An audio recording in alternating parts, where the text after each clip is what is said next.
Hello guys, வணக்கம். This is Anbuseelan. இன்றைக்கி நம்ம என்ன பார்க்க போகிறோம் அப்படின்னா, ஒரு பிகினர் மேஜராக பண்ணக்கூடிய மிஸ்டேக்ஸ் என்ன ஸ்டாக் மார்க்கெட்டில். இன்றைக்கி நம்மளுடைய டெலகிராம் குரூப்பில் ஷேர் பண்ணியிருந்தோம். மார்க்கெட் வந்து அப் அண்ட் டவுனில் தான் இருக்கும். ஸோ மார்னிங் ட்ரேடை அவாய்ட் பண்ணுறதே ரொம்ப நல்லது இப்படியெல்லாம் சொல்லியிருந்தோம். இதெல்லாம் ஏன் சொல்லியிருந்தோம், இதெல்லாம் எப்படி ரிசர்ச் பண்ணோம், அது ஏன் நாங்கள் சொன்ன மாதிரி நடந்துச்சு அப்படிங்கிறது தான் இந்த வீடியோ. இந்த வீடியோவை ஸ்கிப் பண்ணாமல் முழுமையாக பாருங்கள். எஜுகேஷன் பர்பஸ்க்காக என்னுடைய டெலகிராம் குரூப், வாட்ஸ்அப் குரூப்பில் இணையனும் விருப்பம் உள்ளவங்க டிஸ்கிரிப்ஷன் பாக்ஸில் லிங்க் கொடுத்துருக்கேன். அந்த லிங்க்கை பயன்பெற்று கொள்ளலாம். இப்போது நம்ம வீடியோக்குள்ளே போகலாம். ஸோ பொதுவாகவே ஒரு ட்ரேடு எடுக்கிறதுக்கு முன்னாடி நம்மகிட்ட வந்து வேலிடான ரீசன் இருக்கணும். இன்றைக்கி நீங்களே உங்கள்கிட்ட கேட்டு பாருங்களேன், நீங்கள் ஏன் ஒரு ட்ரேட் எடுத்தீங்கன்னு கேட்டால் தெரியாது. ஸோ நிறைய பேர் என் கிளாஸுக்கு ஜாயின் பண்ணுற ஸ்டூடெண்ட் கூட நான் கேட்குற கேள்வி அதுதான். ஒரு ஸ்ட்ராட்டஜி சொல்லுங்கள் அப்படின்னா ஸ்ட்ராட்டஜி இருக்காது. ஒரு ட்ரேடை ஏன் எக்ஸிக்யூட் பண்ணுவீங்க அப்படின்னா அதுவும் தெரியாது. ஸோ இது வந்து யதார்த்தம் தான். என்ன அப்படின்னா, பிளைண்டாக ட்ரேட் பண்ணுறது தான் தப்பு. அதாவது ஒரு பை செல் அப்படின்னு நீங்கள் நினச்சிட்டு ஸ்டாக் மார்க்கெட்டை வந்துட்டீங்க அப்படின்னா கடைசியில் ஏமாற்றம் தான் இருக்கும். ஒன்று, ஸ்டாக் மார்க்கெட் முதல்லே உங்களுக்கு வந்து என்ன கொடுத்துடணும் அப்படின்னா லாஸ் கொடுத்துடணும். அப்படின்னா நீங்கள் ஸ்டாக் மார்க்கெட்டை விட்டு பயந்துருவீங்க. சிலவங்க என்ன பண்ணுவாங்கன்னா 50,000 போடுவாங்க, அன்றைக்கி 60,000 கிடைக்கும். உடனே நிறையா லாபம் வரும்னு நினச்சி போடுவாங்க. ஒரு 6 மாதத்தில் எல்லா ஃபண்டும் காலியாயிரும். ஸோ இது நிறைய யதார்த்தமாக நடந்துக்கக்கூடிய ஒரு விஷயந்தான். முந்தின நாள் சரிங்களா, அப்போ கூட ஒரு நபர், சார் நான் இந்த மாதிரி 40,000 போட்டு ட்ரேட் பண்ணேன், 75,000 வரைக்கும் பண்ணேன், அப்புறம் மொத்தமாக போயிடுச்சு. கண்டிப்பாக போயிடும். ஏன் அப்படின்னா எப்போமாச்சும் லக்கு கிடைக்கலாம் சரிங்களா. ஆனால் எப்போதுமே ஸ்டாக் மார்க்கெட்டில் லக் இருக்காது, திறமை கொஞ்சம் வேணும், இல்லைனா சர்வே பண்ண முடியாது. இப்போ ஒரு ட்ரேடுக்கு முன்னாடி நீங்கள் என்ன பார்த்துருக்கணும், நான் ஏன் டெலகிராம் குரூப்பில் ஷேர் பண்ணேன் அப்படிங்கிறத சொல்கிறேன். எஃப்ஐஏ பாருங்கள், நிறையா இன்வெஸ்ட் பண்ணியிருக்காங்க. ஓகேங்களா, ஃபர்ஸ்ட் விஷயம். ரெண்டாவது பார்த்தீங்க அப்படின்னா, சிங்கப்பூர் மார்க்கெட் ரொம்ப முக்கியம் சரிங்களா. நீங்கள் குளோபல் மார்க்கெட் வந்துட்டிங்கன்னா எல்லாமே க்ரீனாக இருக்குது. ஆனால் சிங்கப்பூர் மார்க்கெட்டை தனியாக சார்ட் எடுத்து பார்த்தீங்க அப்படின்னா டவுன் ட்ரெண்டு சரிங்களா.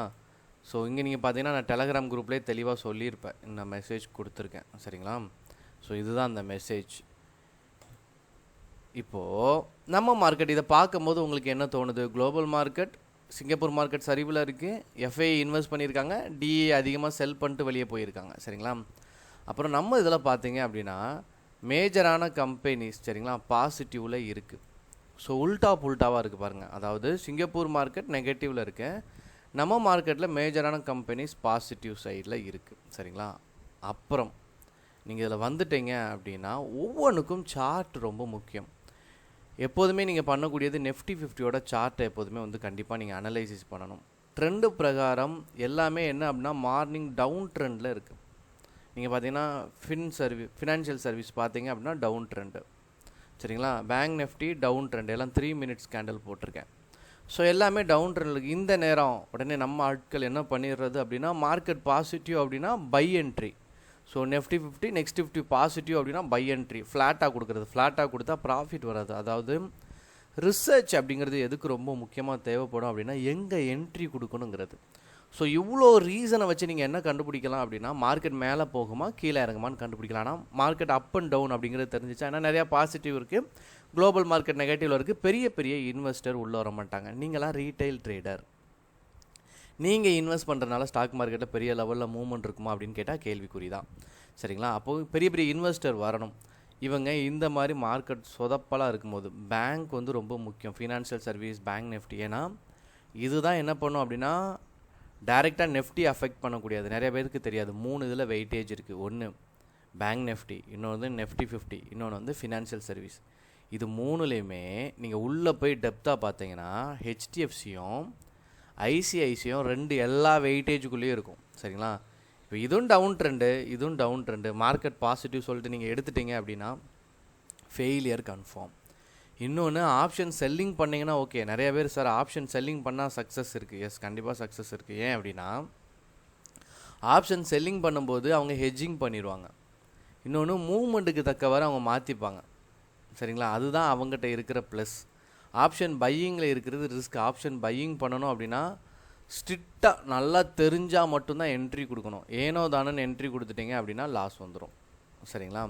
இப்போது நீங்கள் பார்க்கும்போது மார்க்கெட் அப் அண்ட் டவுனில் போகுதுன்னு தெரிஞ்சுன்னா ஹெட்ஜிங் பண்ணலாம். ரெண்டையுமே செல் பண்ணலாம். காலையும் செல் பண்ணலாம், புட்டையும் செல் பண்ணலாம். ரெண்டையும் செல் பண்ணால் ஒரு அட்ஜஸ்ட்மெண்ட்டில் ஒரு அமௌண்ட் வரும். அதை இந்த டைமில் தான் அவங்க எடுப்பாங்க. நல்ல ப்ராஃபிட் கிடைக்கும். சரிங்களா? அதை கொஞ்சம் பிளான் பண்ணி எடுக்கணும். என்ன அப்படின்னா, நான் மார்க்கெட்டு மேலே போகும்னு தெரிஞ்சுதுன்னா நான் என்ன பண்ணணும்? சரிங்களா? புட் ஆப்ஷனில் 400 இருக்க ப்ரீமியமை வந்து செல் பண்ணணும். இது புரியுமான்னு தெரியலை, கொஞ்சம் அனுபவசாலிக்கு புரியும். சரிங்களா? 300 இருக்கிற கால் ஆப்ஷனை செல் பண்ணணும். சரிங்களா? ஏன்னா மார்க்கெட் மேலே 300 மைல்டாக தான் மூவ்மெண்ட் இருக்கும். 400க்கு இதை விட 400 ப்ரீமியத்தோட மூவ்மெண்ட் அது ஹையாக இருக்கும். அதனால் அந்த அட்ஜஸ்ட்மெண்ட்டில் பணம் வரும். சரிங்களா? அதெல்லாம் கொஞ்சம் ட்ரிக்கு தெரிஞ்சாலே நம்ம லாஸில் இருந்து தப்பிச்சிடலாம். ஆனால் ஆப்ஷன் பையிங் பண்ணுறீங்கன்னா நல்லா நோட் பண்ணி மார்க்கெட் நல்லா இருக்கும் போது ட்ரேட் பண்ணுறது ரொம்ப முக்கியமான விஷயம்.